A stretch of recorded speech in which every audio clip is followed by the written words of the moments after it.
Good morning, homeschool moms and dads. Okay, so today I want to talk about our spines for history. If you've been on our channel very long at all, you know that we are intense history nerds. I was a history major in college. My husband and I voraciously read history books and listen to history lectures and things like that. So this is our bailiwick. And I do want to point out that we are crazy and that no rational human would do this much for history, especially for an elementary school student. This is just what we're doing.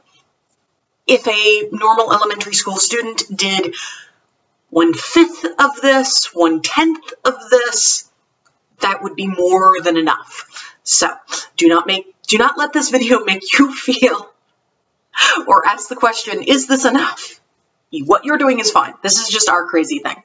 Okay, so I'm very excited because if you know about what we did this past year with our Memoria Press curriculum, we went through, let me rattle it off again, Book of the Ancient World, Famous Men of Greece, the Book of the Ancient Greeks, Famous Men of Rome, the Book of the Ancient Romans, and then a bunch of read-alouds.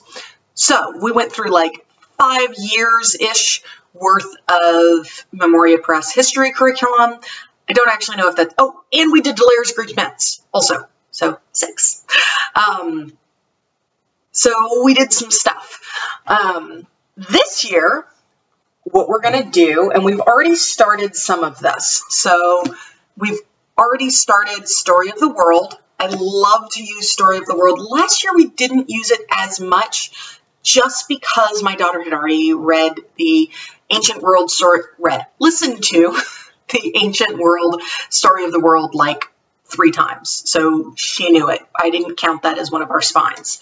But for instance, oh, and we're year-round homeschoolers, so we get through a lot more than, you know, is reasonable.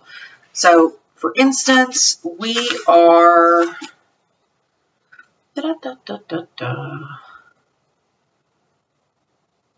we are on about page 230.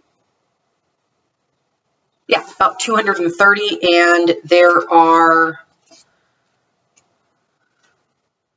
roughly 400 pages. So we're about halfway through this. We also have the activity book. We do not use the activity book very much. I use it to like get out fun maps when I'm trying to take a break from our regular geography curriculum. There are some fun activities in there. I don't know why I have them. I don't use it much, but I'd like to use it more because my kid is very crafty and I just want to give her like history craft ideas so that during her craft time I can count it as school hours because yay. All right, so this is like the one spine I'm letting her do over the summer because over the summer I'm trying to get through all of our picture books and our non like textbook stuff. So this is her one spine of the summer. And yes, she does beg for more. She prefers history over anything else because she's our kid. Then let's see. After that, we're going to read, nope. After that comes Famous Men of the Middle Ages. And if you're aware of the Memoria Press Famous Men of the books, they are like elementary level, and they're a fabulous introduction. They have larger text. They have pictures.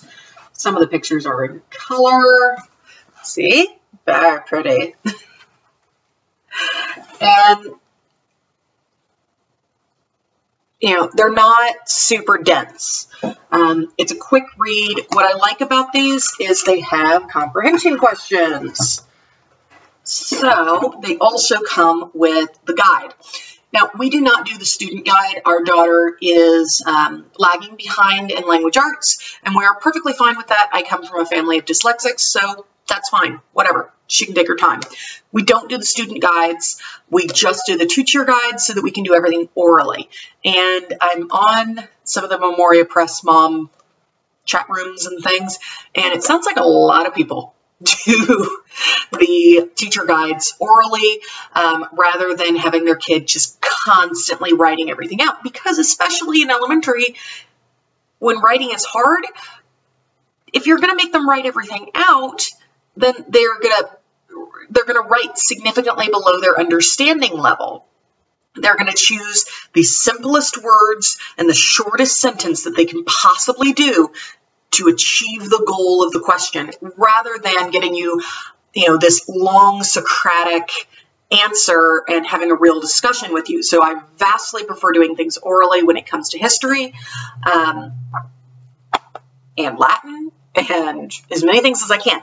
So, the Memoria Press teacher's guides are exactly the same as the student guides. They just have all the answers in there. So she's not looking at it anyways. I'm just sitting here going, okay, and Duncan was, and she goes, oh, that's the King of Scotland killed by Macbeth. Good job, kiddo.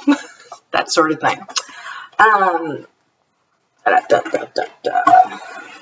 So that's famous men of the Middle Ages. Then we will move on to Book of the Middle Ages. Book of the Middle Ages. So these are by Dorothy Mills. We've read Book of the Ancient Greeks and Book of the Ancient Romans and Book of the Ancient World. And we have 2 left. So we have Book of the Middle Ages left and Renaissance and Reformation left from this series, and then we'll be done for this cycle. I mean, I do intend for her to go back and read all of these at least 2 more times. So Book of the Middle Ages, these are far denser.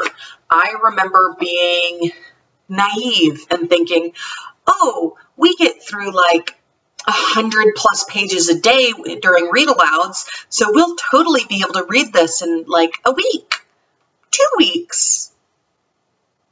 Book of the Ancient Romans took us months. That was a dense book. They only just now finished it, and we're almost in June. So yeah, these are much denser, just like giving you a sense of the typeface. They do occasionally have pictures, but it's not much. They're written at a pretty nice high level. So I think they're intended for like middle school to lower high school. So love these. And then we also have the guide for this. It'll look just like the other guides. I just don't seem to have it right in front of me. Okay, so then after Middle Ages, if somehow my husband is insane enough to want to get into this one, which I do not think he will, this is the high school Middle Ages textbook, and I bought it because I wanted to see how hard it was. It's kind of hard. It's written at a pretty high level. The typeface is tiny. It does occasionally have pictures, but it's still only like 450 pages.